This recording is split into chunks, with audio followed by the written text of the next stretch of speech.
All right, welcome to the Explainer. Today, we're diving into something literally all of us do, but, we rarely pause to actually analyze it. We are talking about how we shop for our household essentials. We're going to unpack the secret socioeconomic variables that completely dictate our procurement patterns, and we'll be leaning on some absolutely brilliant research from Oluyomi Oladavid to do it. So let's just jump right in and uncover the hidden economics behind your grocery cart. Right off the bat, I want you to actively think about your own household's daily or weekly grocery habits. Seriously, think about it for a second. How much time are you spending? How much stress is it causing you? Are you buying things in bulk? Or are you just kind of grabbing things piecemeal as you need them? Keep your own routine in the back of your mind as we go through this, because by the end of our time today, you might actually realize you need a completely new strategy. So here's the roadmap for today. 1. Income and purchasing models. 2. Hidden variables shaping our shopping. 3. Household procurement workflows. 4. The cooperative purchasing solution. And 5. The economics of your choice. Kicking things off with Section 1, Income and Purchasing Models. There is a remarkably stark economic contrast in how different households shop. On one side, you have middle and upper income earners. Because they have the cash for large outlays, they can easily afford to make bulk purchases. They can even just outsource the whole chore to vendors who manage those bulk lists for them. This basically allows them to completely escape the vagaries of price fluctuations. But on the flip side, we see a totally different reality for low-income households. These folks are often daily wage earners, meaning they're forced into this piecemeal, buy-as-you-go model. And because they can't buy in bulk, they unfortunately end up bearing the absolute brunt of rising food prices and commodity shocks. It's a massive economic divide that fundamentally alters the entire game of grocery shopping. Moving right along to Section 2, Hidden Variables Shaping Our Shopping. Now, income isn't the whole story. First up, we have time poverty.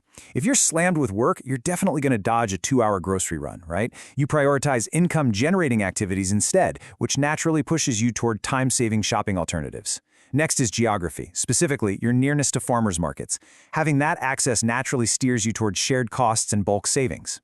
Then there's urbanization. This is a fun one. If your local supermarket has a cinema and a playground attached to it, well, suddenly dodging rogue shopping carts goes from being a stressful chore to actual family recreation. And finally, vendor directories. Smart households actually keep a working network of target vendors, constantly comparing distributorship deals to score the absolute best price. Global shocks act as another massive hidden variable.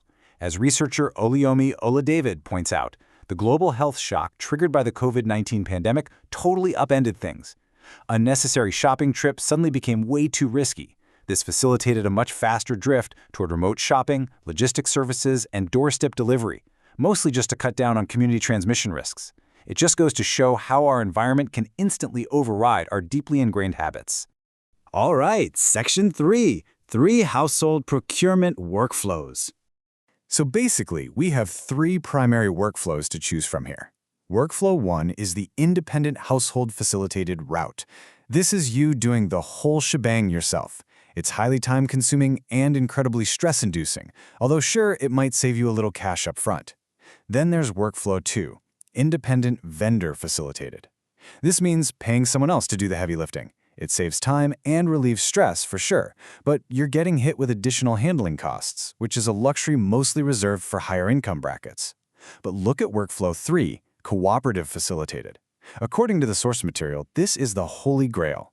It is time-saving, it's stress-reducing, and it's cost-reducing. Seems almost too good to be true, doesn't it? Which perfectly sets up Section 4, the cooperative purchasing solution. So what is a consumer purchase cooperative? It's essentially a model where low- and middle-income households join forces. By teaming up, they can mobilize market agents to facilitate massive group purchases. This is huge because it entirely bypasses that traditional buy-as-you-go piecemeal trap we talked about earlier, the one that leaves lower-income earners totally exposed to inflation. It's an incredibly smart workaround. Let's break down exactly why this is such a game changer.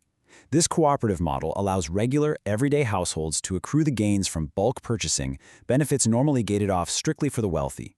And because you're doing this as a group, it saves massive amounts of time and physical stress.